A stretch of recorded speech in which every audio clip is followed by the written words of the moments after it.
আন্তর্জাতিক অপরাধ ট্রাইব্যুনালে শেখ হাসিনার বিরুদ্ধে চলমান মানবতা বিরোধী অপরাধ মামলায় সাক্ষ্য দিতে তৃতীয় দিনের মতো আন্তর্জাতিক অপরাধ ট্রাইব্যুনালে এলেন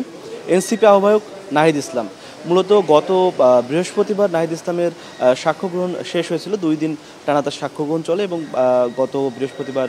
দুপুরের পর তার জেরা শুরু হয়। এখনও সেই জেরাই চলমান আছে। আজকে নাহিদ ইসলামের দ্বিতীয় দিনের মতো তার যে সাক্ষ্য গ্রহণ তিনি জবানবন্দি দিয়েছিলেন, সেই জবানবন্দির উপর জেরা আজকে চলমান থাকবে। ইতোমধ্যে নাহিদ ইসলাম আন্তর্জাতিক অপরাধ ট্রাইব্যুনালে উপস্থিত হয়েছেন। কিছুক্ষণের মধ্যেই তার জেরা শুরু হবে বলে আমরা ধারণা করছি। তিনি কিছুক্ষণ আগেই মূলত যে এজলাস কক্ষ রয়েছে আন্তর্জাতিক অপরাধ ট্রাইব্যুনালের, সেই এজলাস কক্ষে প্রসিকিউশন টিমের সাথে প্রবেশ করেছেন এবং তিনি মূলত নাহিদ ইসলাম তার যে সাক্ষ্য গ্রহণ ছিল, সাক্ষ্য গ্রহণের সময় তিনি 2018 সালে যখন কোটা সংস্কার আন্দোলন হয়, সেই 2018 সালের কোটা সংস্কার আন্দোলন এবং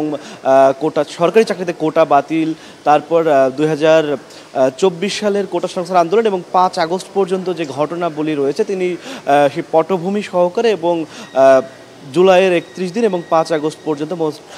36 দিনের ধারাবাহিক বর্ণনা তিনি প্রদান করেছেন। তিনি তার সাক্ষ্যের শুরুতেই বলেন 2018 সালে যখন কোটা সংস্কারের দাবিতে আন্দোলন শুরু হয়, তিনি সেই আন্দোলনে সক্রিয় ছিলেন এবং সেখানে ছাত্রলীগ এবং পুলিশ হামলা করে এবং হামলার পর যখন এক পর্যায়ে আন্দোলন আরও বেগবান হয় এবং তৎকালীন প্রধানমন্ত্রী যখন সংসদে কোটা পুরোপুরি বাতিলের বিষয়ে জানান, তখন তারা বলেন যে তারা তখনই অনুমান করতে পেরেছিলেন যে এটি মূলত তার ক্ষোভ এবং রাগের বহিঃপ্রকাশ ছিল এবং পরবর্তীতে এটি আবার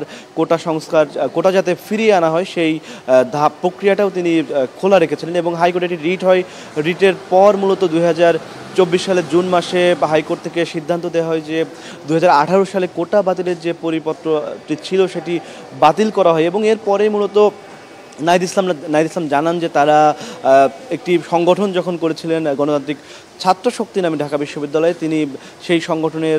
সংগঠন মূলত এই কোটা ব্যবস্থা ফিরিয়ে আনা হলে সেটি নিয়ে সোচ্চার হয় এবং তারা বৈষম্য বিরোধী ছাত্র আন্দোলন ব্যানারে আন্দোলনটি শুরু করে এবং তারা অ্যাটর্নি জেনারেল বরাবর স্মারকলিপি দেয়, রাষ্ট্রপতি বরাবর স্মারকলিপি দেন এবং বিভিন্ন গণতান্ত্রিক প্রক্রিয়া অবলম্বন করে যখন এই কোনো সমাধান আসছে না, সেই মুহূর্তে তারা আন্দোলনের চূড়ান্ত রূপের দিকে যাওয়ার বিষয়ে সিদ্ধান্ত গ্রহণ করেন এবং সারা দেশে বাংলা ব্লকেট কর্মসূচি এবং বিভিন্ন কর্মসূচি তারা পালন করেন এবং তাদের উপর যে নির্যাতন নিপীড়ন চালানো হয় এবং নাহিদ ইসলামকে মূলত 2 দফায় গুম করা হয়। প্রথমত তাকে গুম করে পূর্বাচলে ফেলে রাখা হয় এবং এরপর গণস্বাস্থ্য হাসপাতালে যখন রাজধানীতে গণস্বাস্থ্য হাসপাতালে যখন তাকে চিকিৎসা দিতে আনা হয়, তখনও তাকে নিয়ে জোর করে ঢাকা রিপোর্টার্স ইউনিটে একটি সংবাদ সম্মেলন আয়োজন করতে বলা হয় এবং সেখানে তাকে বলতে বলা হয় যে আন্দোলনে মূলত জামায়াত এবং বিএনপি নেতাকর্মীরা অনুপ্রবেশ করেছে এবং তারা আন্দোলনে সহিংসতা চালাচ্ছে। এই বক্তব্য দিয়ে যেন আন্দোলন থেকে বৈষম্য বিরোধী আন্দোলন এর নেতাকর্মীরা সরে আসে এবং আন্দোলনটি স্থগিত করে। এই জন্য তাদেরকে ডিজিএফআই এবং অন্যান্য গোয়েন্দা সংস্থা চাপ দিয়েছিল বলে তিনি আদালতকে সরাসরি এটি বলেছেন এবং কারা সে চাপের সাথে যুক্ত ছিল সেটিও তিনি আদালতে বলেছেন এবং তারপরেও তিনি যখন এই আন্দোলন প্রত্যাহার না করে আন্দোলন চলমান রাখার বিষয়ে ঘোষণা দেন ঢাকা রিপোর্টার্স ইউনিটির সেই সংবাদ সম্মেলন থেকে, তার পরেই তাকে মূলত গণস্বাস্থ্য হাসপাতালে নজরবন্দিতে রাখা হয় এবং তার কক্ষে ইন্টারনেট এবং টেলিফোন লাইন বিচ্ছিন্ন করা হয়। ডাক্তার এবং নার্সদেরকেও তাকে কোনো রকমের তথ্য না দেওয়া হয় সে বিষয়ে তাদেরকে নজরদারিতে রাখা হয় এবং এক পর্যায়ে তাদেরকে আবার গ্রেপ্তার করা হয়, অর্থাৎ তিনি যেটি বলছেন তাদেরকে গুম করা হয় এবং প্রথমত ডিজিএফআইয়ের আয়নাঘরে তাদেরকে নেওয়া হয় এবং পরে ডিবি কার্যালয়ে নেওয়া হয়। যে দৃশ্য আমরা সামাজিক যোগাযোগ মাধ্যমে দেখেছি, ওই সময় ডিবির তৎকালীন প্রধান হারুন তাদেরকে নিয়ে যায় এবং তারা আন্দোলন প্রত্যাহার করে এক পর্যায়ে বিবৃতি দেন। তবে তিনি বলছেন যে ওই বিবৃতিতে তাদেরকে হুমকির মুখে নেওয়া হয়েছিল এবং তাদেরকে বলা হয়েছিল যে তারা যদি আন্দোলন প্রত্যাহারের বিবৃতি না দেন তাহলে আরও সংখ্যক নারী সমন্বয়ক যারা আছেন আন্দোলনকারী তাদেরকে গ্রেপ্তার করা হবে এবং তাদেরকেও আয়নাঘরে রাখা হবে। এর পরিপ্রেক্ষিতে তারা আন্দোলন প্রত্যাহারের ঘোষণা দিয়েছিলেন। তবে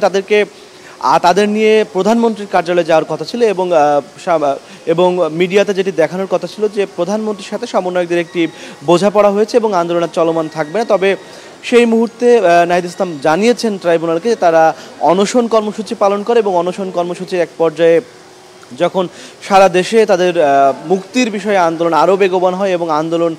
আরও দ্রুতগতিতে ছড়িয়ে পড়ে এবং ছাত্র জনতার ঐক্যবদ্ধভাবে আন্দোলন ব্যাপক আকার ধারণ করে সারা দেশে এবং সহিংসতাও যখন বাড়তে থাকে এবং আন্দোলনে গুলি বর্ষণ থাকে, এক পর্যায়ে তাদেরকে ছেড়ে দেওয়া হয় এবং তারপর তিনি শহীদ মিনার থেকে ৩ আগস্ট কোন প্রক্রিয়াতে এসে এক দফার ঘোষণা দেন এবং ৪ আগস্ট ঘোষণা দেওয়া হয় যে ৬ আগস্টে মার্চ টু ঢাকা কর্মসূচি পালন করা হবে, কিন্তু ৬ আগস্ট থেকে কিভাবে এটি ৫ আগস্ট এলো এবং এই পুরো প্রক্রিয়াতে কারা কারা জড়িত ছিল, কাদের কী ধরনের ভূমিকা ছিল তিনি এটি জানিয়েছেন ট্রাইব্যুনালকে এবং ৯ দফা কর্মসূচি কীভাবে লেখা হলো এবং যে গুরুত্বপূর্ণ বিষয়টি তিনি ট্রাইব্যুনালকে জানিয়েছেন যে মূলত